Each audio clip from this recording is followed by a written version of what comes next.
Fulfill Radio, a voice you can trust. Broadcasting Live presents Two Guys and a Bible with Don Preston and William Bell. Join us each week at 7 p.m. Eastern, 6 p.m. Central as we bring you exciting, sound, challenging, and comforting messages regarding the end times. Thank you for tuning in today. Don Preston is the founder of Preterist Research Institute, or PRI. Don is a prolific author, having written and published 19 books, a host of audio and DVD studies, and is a debater and defender of the full preterist view. His websites are BibleProphecy.com, Eschatology.org, and DonKPreston.com. William Bell is the founder of AllThingsFulfilled.com Ministries and has a website bearing the same name, and has authored 3 books, audios, and DVDs. He has published hundreds of articles and recordings. And now, ladies and gentlemen, welcome to Two Guys and a Bible broadcast with Don Preston and William Bell.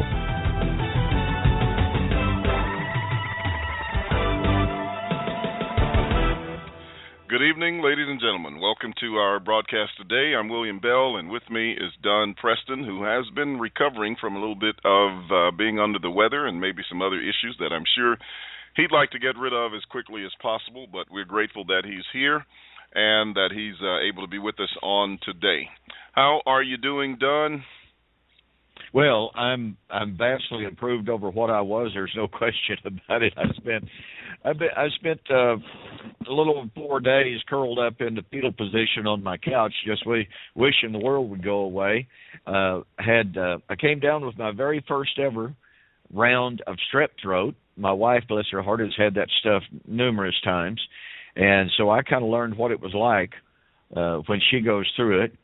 And on top of the strep throat, I caught another viral type of respiratory infection. And you know you're in trouble, William, when you go to the doctor and the doctor says, well, let me look at your throat. And the doctor goes, ooh, that's impressive. And I said, I take it you don't mean impressive in a good way. And she goes, oh, no, this is not good. And as you can tell, I've still got a little bit of residual cough. But like I said, I'm just worlds better than I was. I would just like to be able to get my energy level back and to feel like actually doing something, because boy, do I have a lot to do. Yeah, I know. But it's sure great. It's sure great to be back with you. Well, good. We missed you on last week, but we're excited to have you here today. We have an interesting program coming up today, and one that I know you can't wait to get into. It's almost unbelievable to hear some of the things that I've just read in this publication that you shared with me earlier before the broadcast. And today, ladies and gentlemen, we're going to be talking about family and dominion in the new creation, a sermon on Isaiah 65:17 through 25 by Joel McDurmon. You may recall that Joel and Don debated a couple of years back, and we heard some of the messages that Joel stated relative to the new heavens and the new earth, and this future dominion and reign of God on earth, as he suggested that the promise of Abraham had not yet been fulfilled, etc., and his dualistic theories on the resurrection in 1 Corinthians 15. But today we got a bit more of a crystal clear picture of what his ideas and thoughts are on this in this piece that he's written on family and dominion in the new creation, which you can find at his website. So if you want to kind of follow along with the points that we'll be talking about today, that's where you can find the piece. Just go to the AmericanVision.org website and look for that, and you can at least have the manuscript on it. So Don and I are going to critique this a little bit. We're going to talk about it. And this is a subject that, of course, Don is extremely familiar with. You know, he wrote a book on the new heavens and the new earth, in 2 Peter, and has a lot of information to share with us on this point. But I just found it, as I read through it, I found it absolutely incredible that someone of Joel's caliber would be saying these things, but at the same time understanding his theological views, I can see why he says them, and it just really, really shows how inconsistent the both the dominionist view and the partial preterist view is on these things. But before I get too far gone in just introductory material, we've got a lot to cover from what we have in this writing. So, Don, where do you want to start? Well, that is probably the very best question, because like you said, William, as I have read this article, and I've now read it about 4 times today since I very first discovered it on the Internet, I was stunned as I read it the first time. I continue to be stunned as I have gone over it. Let's face it, no one denies that the new heaven and new earth is really the ultimate, I should say, part of the ultimate goal, an expression of the ultimate fulfillment of eschatology. So when I saw the title, Family and Dominion in the New Creation, a sermon on Isaiah 65, and realizing that virtually all commentators down through church history acknowledge that Isaiah 65 and 66 are the source for the New Testament doctrine of the new creation, and then knowing how Joel argued in our debate here in Ardmore a couple of years ago, I thought, well, it's really going to be interesting to see how Joel seeks to justify his position and to see if he's forgotten some of the arguments that he made in our formal debate. And sure enough, you would think that we never had a debate, or he's at least hoping that no one will remember what he argued in that debate. So I'm like you. I was just stunned as I read the article. Now, folks, remember, Isaiah 65 is the promise of new heaven and new earth. It is, according to Isaiah 64, 1 and 2, or 1 through 3, the new creation that would come at the day of the Lord. Now, this is really, really something that must be realized. Joel McDurmon says the new creation began at the cross with the resurrection of Jesus Christ. Now, I'm not going to argue about that too much, because the New Testament is clear. Joel even does a good job of demonstrating that because of the resurrection of Jesus Christ, those who come into Christ were called, quote, a new creation. 2 Corinthians 5, verse 17. That when Paul writes to the Ephesians and to the Colossians, he says they had put off the old man, they had put on the new man, which is created in righteousness in the image of the one who had created them. This is all Genesis 1 and 2 language.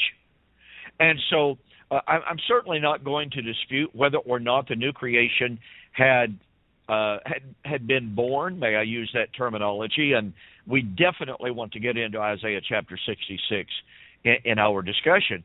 But William, what absolutely blows my mind, and I would hope and I would pray and I would urge that those who are listening to this program, those who might read his article, would pay extremely close attention to where Isaiah 65 and Isaiah 66 places the consummation of that new creation. They do not, neither Isaiah 65 or 66, not Isaiah 64, they do not posit the arrival of the new creation at the resurrection of Jesus. I'll have more to say about that as we proceed, but let me simply drop this little hint.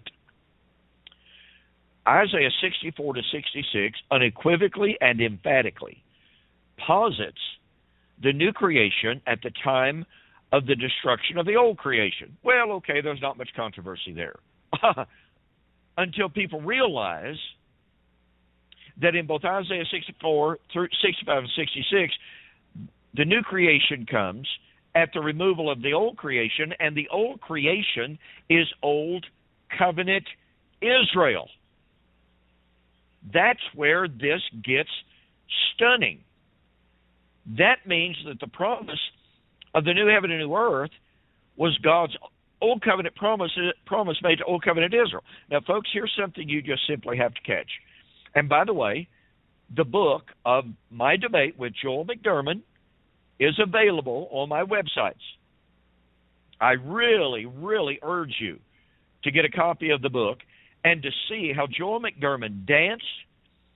He did a jig, he did a twist, he did a turn in an effort to avoid this indisputable fact that all New Testament eschatology is nothing but the reiteration of God's Old Covenant promises made to Old Covenant Israel. William, I don't even know how many times I quoted from Paul and his statement that his doctrine of the resurrection, which of course is the doctrine of the new creation, was nothing but the hope of Israel found in the law and Moses and the prophets. I mean, over and over and over and over I did that. But Joel McDurmon tried repeatedly to divorce the new heaven and new earth, the, quote, final new heaven and new earth, from Israel and her eschatology. Now, William, am I overstating the case here, or is this true? No, that's precisely what I understood, and what I understood him to say, and certainly, as you're pointing out here, the new heavens and new earth stand over against the old heaven and earth, which, as you state and as the Bible states, is Israel. And to take it from that context, to take it out of that setting, certainly is one of the major problems that he has in his article and in what he argued during the debate. Okay. Now watch this, folks. He says the new heaven and new earth was initiated with the death, burial, and resurrection of Christ. Okay, that's fine. That's good. I'll accept that. I have no issue with that. But again, biblically speaking, in Isaiah chapter 65, 13 and following, the Lord said to Israel and concerning Israel, pardon me, behold, my servant shall eat, but you, Old Covenant Israel, shall be hungry. My servant shall drink, you shall be thirsty. My servant shall sing for joy of heart, but you shall wail for sorrow of heart. For the Lord God will slay you and call his people by a new name. For behold, I create a new heaven and a new earth. So here in this critical text, this foundational text about the new heaven and new earth, it is undeniably posited not at the crucifixion, death, burial, and resurrection of Jesus. It is undeniably posited at the destruction of Old Covenant Israel. So for Joel's paradigm to even begin to work, what does he have to do? He has to say, oh, well, yeah, the new creation was born with the resurrection of Jesus Christ. Well, then it kind of got a kickstart in AD 70 with the destruction of Old Covenant Israel, but now we're still waiting for the destruction or the renovation of the literal creation. So what does he create? He creates the destruction of two old creations. One old creation is Old Covenant Israel, i.e. Isaiah 65. The other old creation is the literal, physical creation. This is just staggering stuff, folks. But it's absolutely essential from Joel's perspective. Now, here's what's interesting. William, as you well know, a growing number, a significant number of postmillennialists openly say the new creation fully arrived in AD 70. Kenneth Gentry, in his book, He Shall Have Dominion, speaking of the wedding, which according to Revelation 21 takes place at the destruction of the old heaven and the old earth.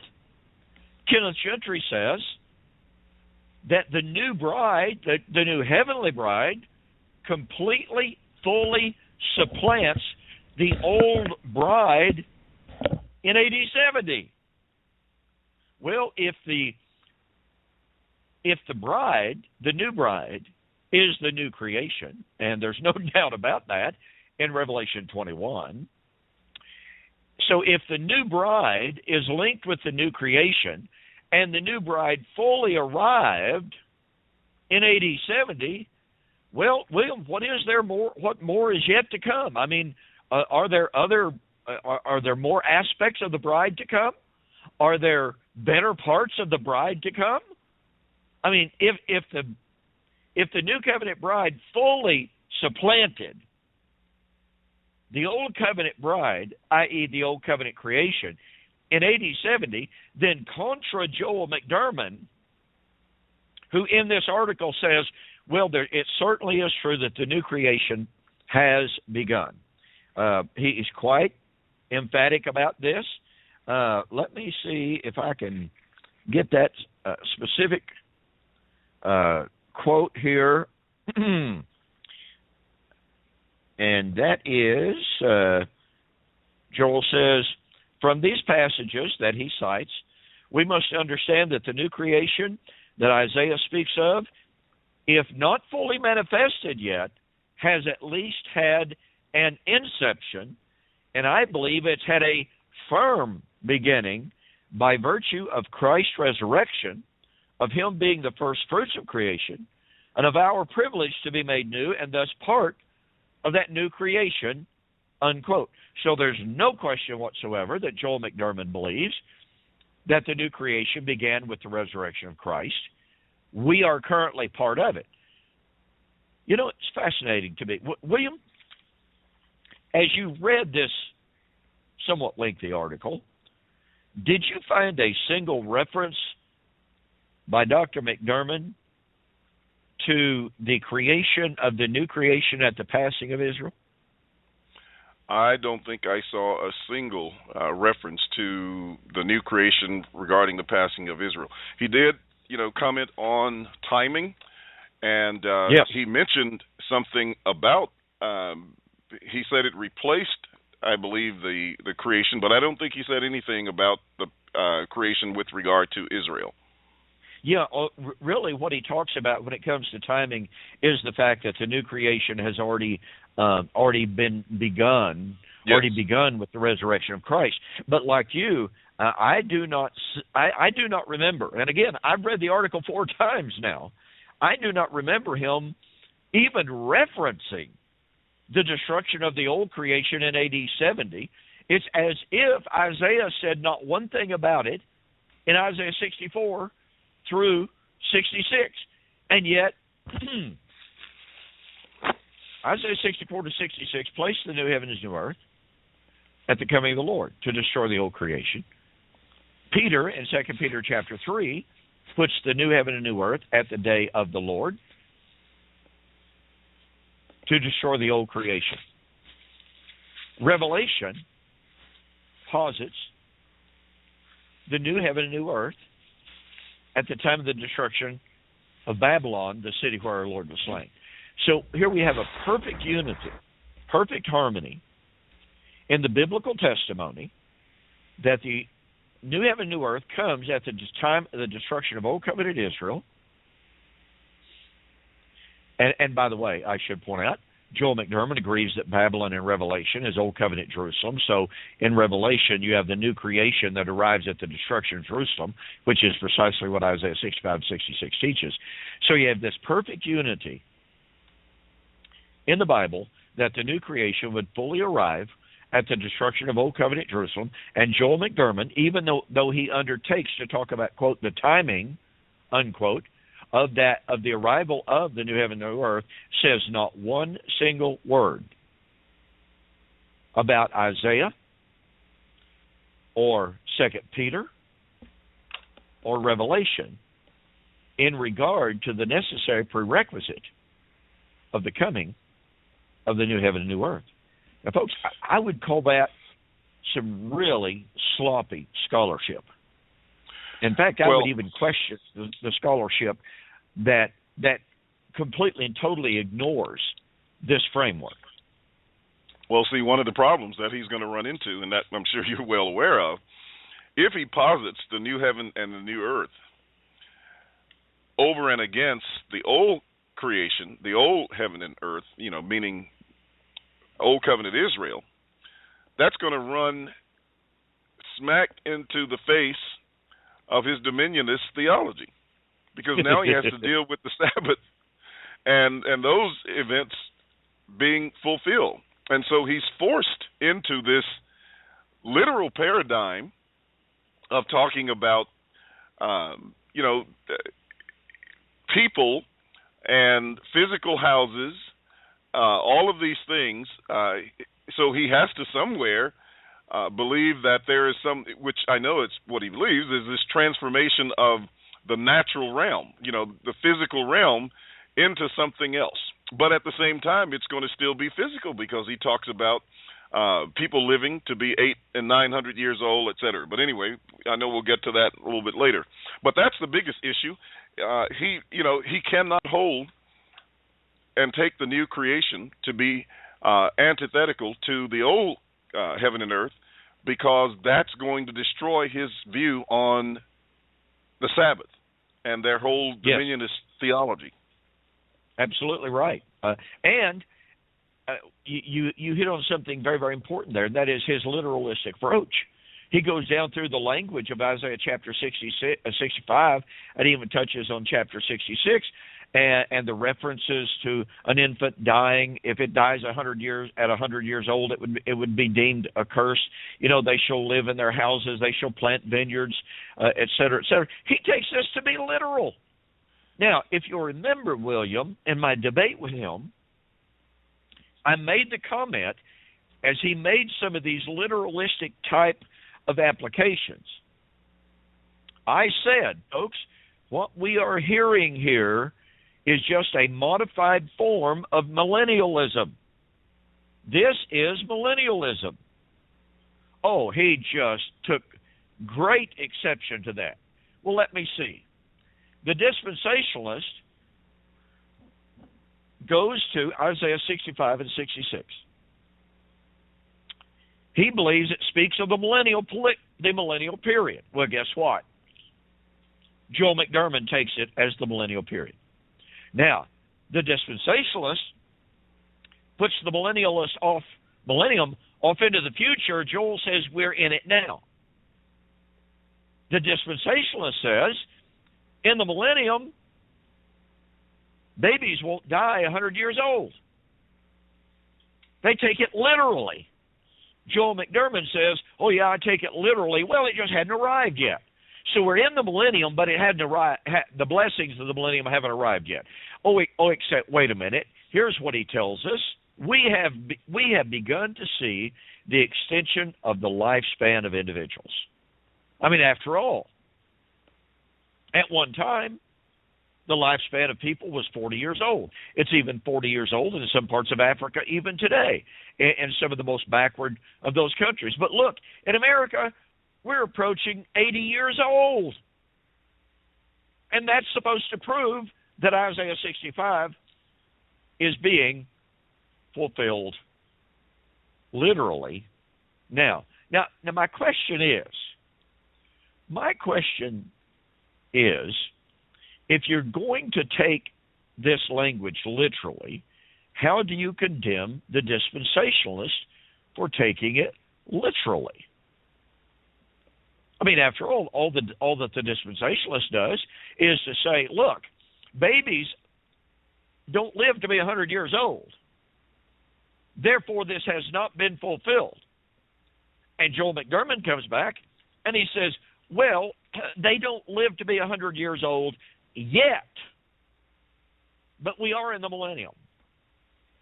And I'm just staggered at the absolute utter inconsistency of Joel McDurmon to say that after 2,000 years, William, the lifespan of the new creation of God, the lifespan has only increased, let's say, 35 years. Isn't that kind of an agonizingly slow improvement? Isn't that kind of an agonizingly slow inbreaking of this marvelous new creation in which if a baby dies at 100 years old, it will be deemed accursed? How long does it... Go ahead, William. Yeah, well, I mean, besides that, I mean, your point is very valid. I mean, it's why is it taking so long for this to manifest and become a reality throughout, he doesn't even want to call it the kingdom just yet, this inception, if you please, that he styles it. But here's the problem I have with it. Why is it that it is geographically limited? Because, as you noticed, he talked about the extension of lives in the United States and maybe in a few other countries. But as you mentioned earlier, there are countries where it's very the lifespan is still very short. Well, I mean, doesn't that suggest that some people in those areas have not yet been born into this inception of the kingdom? Because why would there be a disparity in these places where there are some Christians, no doubt, right? Absolutely. There got to be Christians there. We know there are Christians in Ethiopia, for crying out loud. That's exactly right. They're in lots of places in Africa, in the back places that he talks about. There are Christians in some of these. He mentioned about 5 or 6 countries. So why are we not able to point to these Christians and say, but you see, even though everybody else is not living long, the Christians are? That should be very apparent. People ought to be in wonderment and amazement. Well, why is he living longer than I live right next door to him. He dies at 40. You see what I'm saying? Absolutely. It's just absolutely amazing. It's convoluted. But here's the other problem I see with it, Don. He says that this inception takes place as a result of Christ's resurrection and him being the first fruits.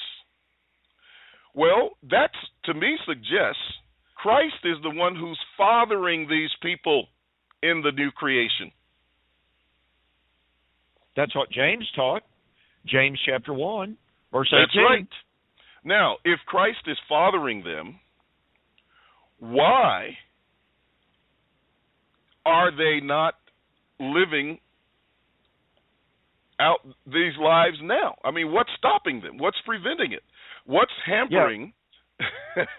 Yeah. Are they only getting just a few drops of the blood of Christ applied to their biological bodies now? And when does the full power of that life extension power of the blood of Christ finally kick in, so that they don't even have to die at all? Yeah, and so how do we get to become physical in this process? And the other is, he talks about multi-generational people. Well, if they're being born of Christ, why do we need to be multi-generational? I mean, that sounds like we got a dualistic thing going on here in terms of, how do you get these people fathered by both Christ and somebody?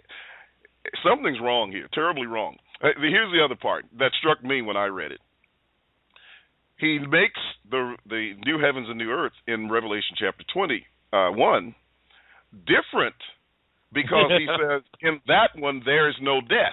So he runs into the problem, because we know that in the creation, the new creation that Christ talks about, there is no death. He says those who keep his word shall never see death. John 8:51, John 11:25 and 26. So there's not supposed to be any death in here at all, period. At all, none, zero, zilch. Exactly. So he's got some really, really serious problems, but that's why he can't juxtapose the new heavens and new earth against the old heaven and new earth, which is the end of Old Covenant Israel, but he can't take the new heavens and new earth and apply it because in his paradigm, he still has death going on. A long life for sure, but he's got death. And in the new heavens and new earth, there is no death. So his physical paradigm is just absolutely convoluted. Well, the word convoluted is the very word that came to my mind.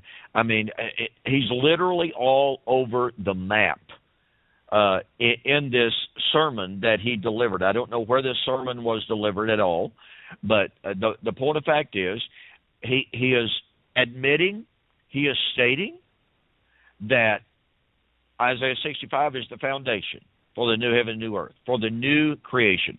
And I want to go right back. I don't know if our audience caught the power of what you were going over a moment ago, but folks, if you didn't catch it, let's go back over this territory again. Joel McDurmon admits, agrees and teaches that the new heaven and new earth of Isaiah 65, 66 broke in with the resurrection of Jesus Christ. Well, Isaiah 65 contains death, babies dying, sinners dying, etc., etc.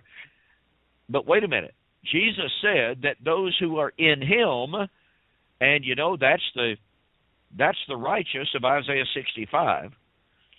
But Jesus said, if a man keep my saying, he will never die. Okay, now wait a minute. Joel runs over here to Revelation 21 and says, well, okay, Revelation 21 is the same new heaven and new earth of Isaiah 65, but yet it's different because in Revelation 21, there's no death. Okay, well, let me see here.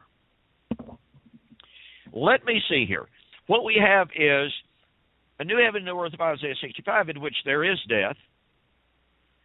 The new creation that Jesus initiated through his death, burial, and resurrection, and those in Christ there do not die. But the new creation in which men do not die is the new creation of Revelation chapter 21. So we either have two completely, totally different new creations, which is really, really ludicrous, or we've got two kinds of death. Number one, Isaiah 65 pointing out in a highly metaphoric, highly exaggerated manner of simply speaking of the blessings of life, not speaking in any woodenly literalistic manner as Joel McDurmon is expressing it here, but still physical death going on. But in the new creation, which Joel McDurmon acknowledges that Jesus initiated through his death, burial, and resurrection, what do we find? No death. That means that the new heaven and new earth of Revelation 21 was initiated by Jesus' resurrection. Oh, but wait a minute. When does the Bible, Joel McDurmon acknowledges time and nature are the two key elements. In his article, he acknowledges time and nature are the two key elements. Okay? That being true, where does Isaiah and Revelation, and so here this jumps up and points out that we can't be talking about two different new heavens and new earth, because once again, Isaiah chapter 65 is the new creation that would come at the destruction of Israel, Old Covenant Jerusalem. Revelation chapter 21, the new heaven, new earth, comes at the destruction of Old Covenant Jerusalem. So it's obviously the same new heaven and new earth. I keep going back to this, William. In my debate with Joel McDurmon adopted a hermeneutic that essentially said if a given specific word is not in a context, then you cannot claim that a given doctrine is in that text. I pointed out the incredibly bad hermeneutic that was being expressed in that. And I said, well, first of all, I pointed out that Acts 1 contains words, terms, and motifs that are not found in 1 Corinthians 15, and yet Joel believes they're the same time and event. 1 Corinthians 15 contains words, terms, and phrases that are not in 1 Thessalonians chapter 4, but Joel McDurmon admits they are the same. Okay, so I put up a chart demonstrating that the use of apocalyptic language does not demand the use of exactly and precisely the same words, terms, and phrases. and my term was, you cannot screw down apocalyptic and prophetic language in that manner. Well, Joel McDurmon gets up and says, that's exactly right. That's my argument. And I'm just sitting there stunned. No, you're the one that violated that argument 2 minutes ago. So I get up and make another argument on 1 Corinthians chapter 7 that Paul is arguing against people who had accepted the idea that the new creation had broken in. Jesus said that in the age to come there would be no marrying and giving in marriage. So here are some who are believing that the age to come had broken in. So they're writing to Paul and saying, Paul, should we be married literally? And Paul addresses that and says, yes, you are new creations, a part of the new creation. You are in Christ, but that doesn't mean that there is no literal physical marriage in the new creation of Christ. That is a spiritual condition of no marriage. So what does Joel McDurmon do?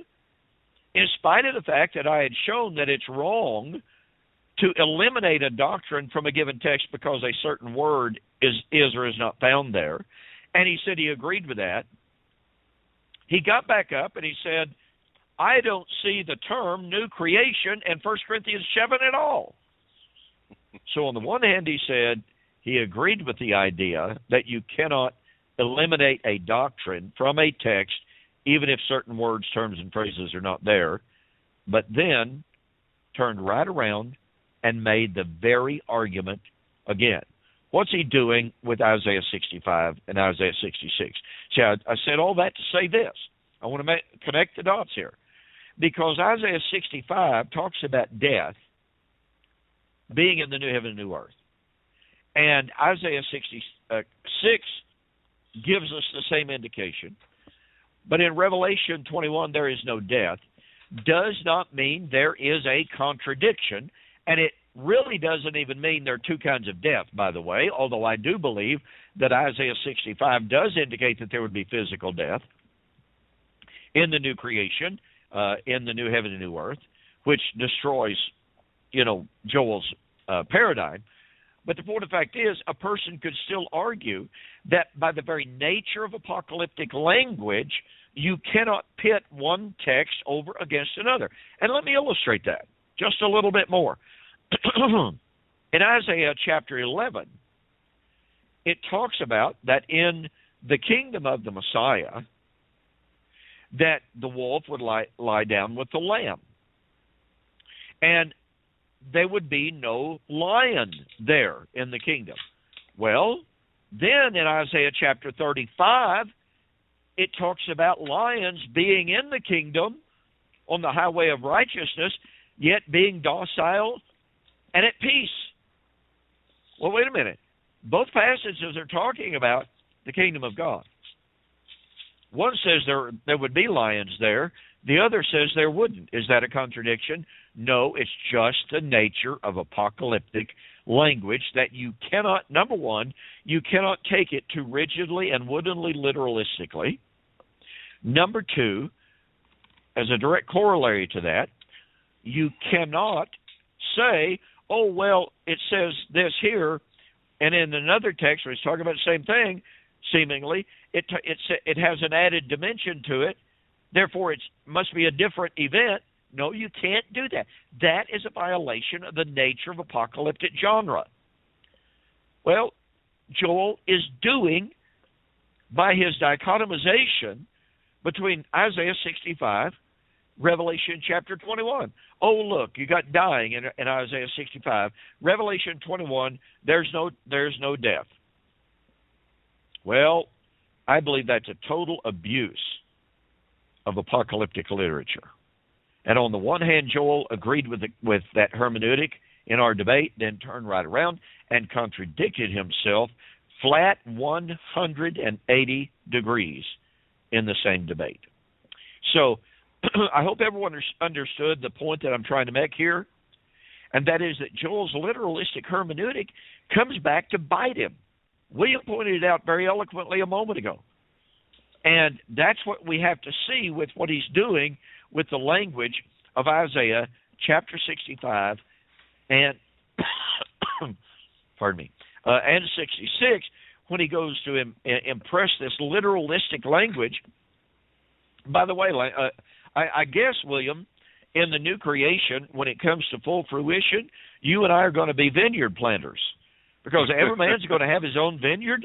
No man will plant a vineyard and another partake of it. So, I mean, there you go. Everyone in the new creation is going to be a vineyard keeper and a vineyard planter, I guess. Not only that, we're going to have to build our own houses. That's right. And I tell you what, I am no carpenter. So I'm going to have some help in this literalistic new creation that Joel McDurmon is anticipating and suggesting to his listeners and to his readers. I mean, it's just absolutely amazing to read through this article and to see how Joel McDurmon twists and turns. Listen to this paragraph, folks. Quote, not surprisingly, Isaiah next mentions property. Now, see, he is emphasizing that when the new creation fully arrives, it is going to be a materialistic, physical kingdom. In my debate with him, I specifically asked him, are you looking for a physical kingdom on earth? And he unequivocally answered, yes. So there's no question whatsoever about it. So here's this paragraph. Quote, not surprisingly, Isaiah next mentions property. Quote, they shall build houses and inhabit them. They shall plant vineyards and eat their fruit. Isaiah 65:21. Key to the fulfillment of Isaiah's vision is the establishment of a home, engaging in productive work and reaping the blessings of the work of our hands. It is a family, dominion-oriented kingdom, unquote.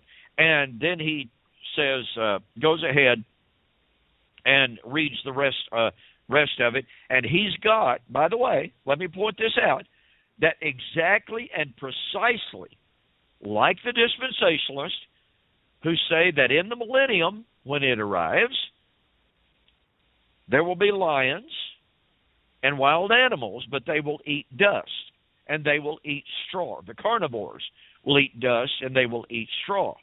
So here is Joel McDurmon making the exact same precise argument that the dispensationalist does in that, with that literalistic hermeneutic that says when the millennium or when the new creation arrives, and don't forget, Joel McDurmon believes we're in the millennium now. You know, William, I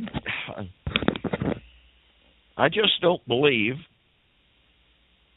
that lions and tigers and wolves and carnivores are really, really fond of eating straw or dust.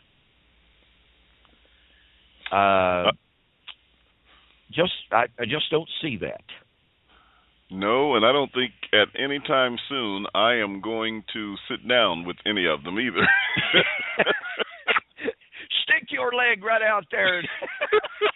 I was watching something on Facebook the other day. I think someone had stuck his hand into an orangutan's cage, and he was pulling his arm. He had to pull his clothes off to get away from him. Because he took his T-shirt from him. But at any rate. Well, look, and again, we're 2,000 years since the inception of the new heaven and the new earth, according to Joel McDurmon. Why do we not see? And I want to touch back on something that William just very, very briefly touched on, but which is critical. This is new heaven, new earth. This is not a geographically limited new creation. There's not one single word in Isaiah, 2 Peter, or Revelation. From Joel's perspective of this now, there's not one word to suggest a geographically limited or confined new earth. I mean, how would Joel go about saying, well, you see, what's going to happen here is America is going to be renovated first, and then it's going to spread to Great Britain or South America or wherever. No. It is a new heaven and a new earth that comes into existence. You know, this idea that Joel has of a slow, gradual inbreaking violates what Isaiah 65, 2 Peter 3, Revelation have to say. Now remember, we're not denying that Jesus in his resurrection began the new work. The question is, when does the Bible posit, and where does the Bible posit, the arrival of the new creation? Not part of it, not some of it, but the new heaven and the new earth. And we've already pointed it out. Isaiah 65 is emphatic. The Lord God will slay you, speaking to Old Covenant Israel, and call his people by a new name. For behold, I create new heaven and a new earth. And the old, by the way, this is really important, the old shall not be remembered anymore. Now, folks, let me see here. Joel McDurmon has something to say about that remembering. And he says, what that means is there's not going to be any of this good old days, you know, kind of mentality. We're not going to be looking back with fondness at the old creation, because the new creation is going to be so great, so wonderful, that no one is going to be looking back with fondness at the good old days. What a perversion. Folks, here's something you just simply have to catch. When Isaiah said, for behold, I create new heavens and new earth, and the former shall not be remembered. That word remembered there is not anywhere closely related to the concept of, boy, you know, William, I remember the good old days in the former heaven and earth. Boy, oh boy, oh boy. Has nothing to do with that, folks. For someone of Joel McDurmon's ability, for him to completely overlook or ignore the indisputable fact that the word remembered here is a covenantal word. And it has this significance, folks. This is what's so powerful about this. Here, Yahweh in Isaiah 65 saying the first heaven and the first earth that he is discussing would pass away. When it would pass away, it would not be remembered. Now, that word remembered means to bring to mind covenantally, over and over and over in the Old Covenant. It says things like, God remembered his covenant with Israel. God remembered his covenant with Abraham.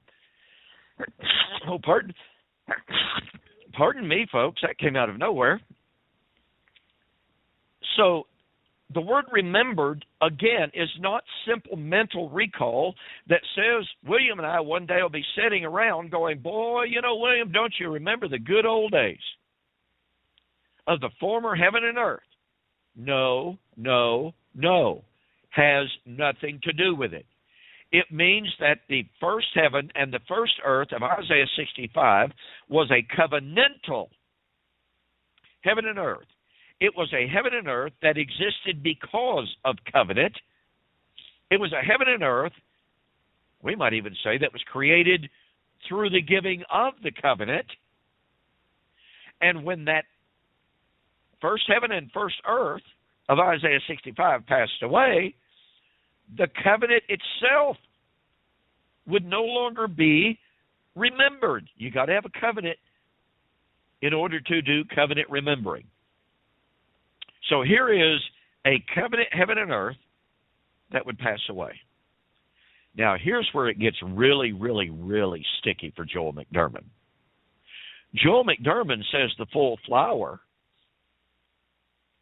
of the new heaven and new earth is in our future. That's when this literal physical heaven and earth is renovated. That's when Isaiah 65 ostensibly comes into play. Oh, but wait just one moment. Revelation 21 occurs in our future at the total physical renovation of physical creation.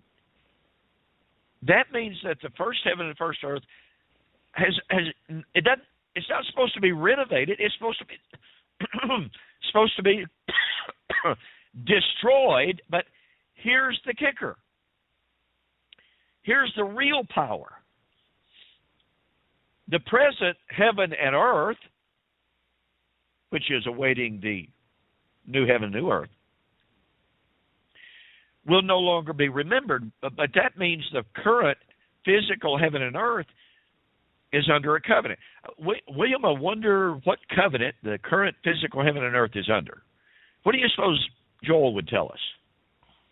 Well, it would have to be, one, he's claiming that it starts with the inception of Christ, but at the same time, he's got to acknowledge that it's under the old covenant because that's his paradigm. So he's got a dichotomy there as well. And since at the coming of the Lord, the literal physical coming of the Lord in the future will take away the heaven and earth, that means that the new covenant will be taken away.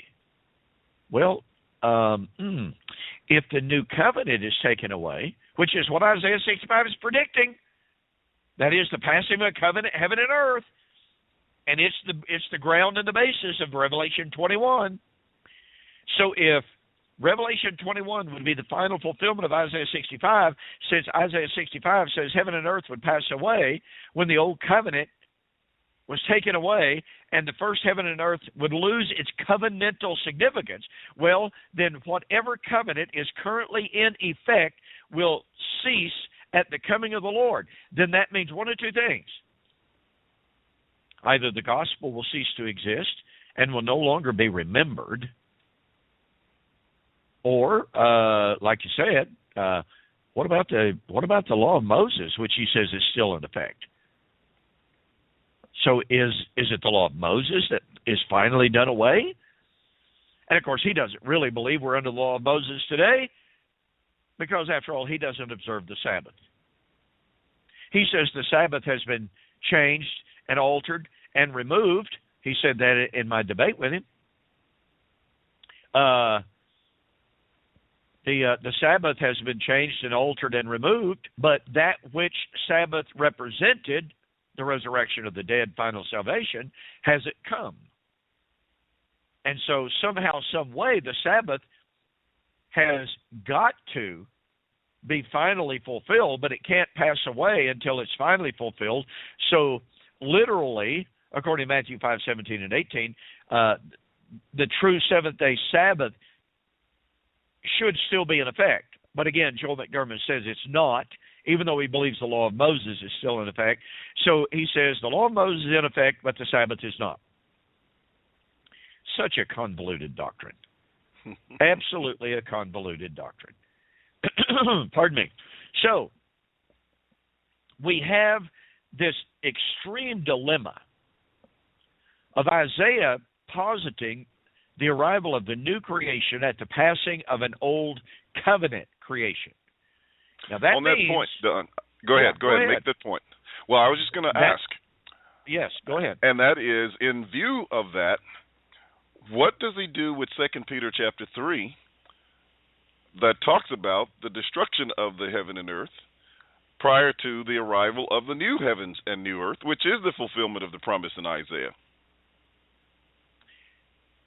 To the best that I can discern from reading his past literature, when Peter says the earth and the elements therein shall be burned up or dissolved, he would appeal to the alternate manuscript reading, which is the earth and the elements therein shall be discovered, not dissolved. And of course, there is. I should point out, for full objectivity's sake, there is some really good, strong textual variant support for the earth and the elements therein shall be discovered. So we should not lightly dismiss that, but that would have to be his appeal in order to avoid, the extreme difficulty.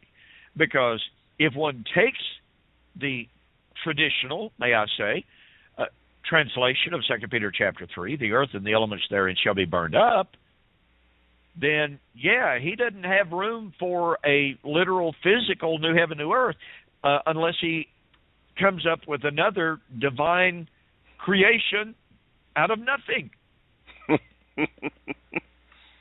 I mean, after all, if it's burned up, it's burned up, right down to the atoms, we're told. So, I mean, this is, the more you look at this post-millennial paradigm, number one, the more you realize it's just a modified form of dispensationalism. I mean, absolutely. Pure and simple. I know Joel objected to that, and some of his supporters on their blog after the debate, they were discussing that, saying I was being dishonest. I was just making false accusation. I was trying to poison the well. Well, I'm sorry, folks. If you make dispensational arguments, in other words, the wolf and the lion shall eat straw, and they shall eat dust, etc., etc., and you take that literally, just exactly like the dispensationalist does, well, then you're like a dispensationalist. Pardon me. If you take the language of literally dying and literally building houses and literally going about your business in this millennium, if you make that argument, and that's a dispensational argument, then you agree with the dispensationalist in that regard. Now, do you disagree with the dispensationalist in regard to timing, like Joel does disagree with them? Well, yes, okay, that's fine. But don't tell me you're not making dispensational kinds of arguments when, in point of fact, you are making their very arguments. I can go to dispensational literature. As a matter of fact, folks, if you'll go to my website, eschatology.org, and you can just look up McDurmon, because I wrote a series of articles demonstrating the tremendous number of direct parallels between dispensationalism and Joel McDurmon's postmillennialism. And it's not just one or two minor similarities. These are major thematic, motival, perfect parallels between what Joel McDurmon argued in my debate with him, what he's arguing in this article that I have printed out lying right in front of me at this very moment. He is making dispensational arguments. So I don't care if people like it or not, and I'm not trying to be unkind whatsoever, but I don't care if people like it or not, and if they claim I'm just poisoning the well. No, I'm just simply telling the truth. Postmillennialism, in many, many ways, is directly parallel to dispensationalism. Now, in all honesty and all integrity, do postmillennialists reject the postponement doctrine of the millennialists? Yes, they do. Do they reject the dispensational idea that the kingdom has never been established? Yes, they do reject that. Do they believe the kingdom has been established? Yes, they do. So there are certain disparities between them, and I'm not trying to say there's a perfect point by point in all regards. I'm just simply saying there are some major, major parallels between dispensationalism and postmillennialism. And, William, we really haven't even touched the hem of the garment of this article in this brief study tonight. I think it's worth our time to share with our audience more next week of what Joel McDurmon is saying in this article on the new creation and the incredible self-contradictions that are involved in this. Not only does he contradict the Scripture, he contradicts himself. And I got to tell you, in next week's program, I will show you where Joel McDurmon argued one thing, and in this article, he is arguing something entirely 180 degrees different from what he argued in the debate. It is an incredible self-contradiction. But I believe that's enough for tonight. Folks, thank you so much for joining us tonight on Fulfilled Radio. Two guys and a Bible, a voice you can trust. We truly appreciate it. Thank you for everyone who's signing up to be subscribers. I will close with that and say good night and God bless. Thank you for joining the Two Guys and a Bible radio broadcast. On behalf of Dunn Preston and myself, we'd like to say have a very pleasant day and may God bless. Until next time, we'll see you on Fulfill Radio, a voice you can trust.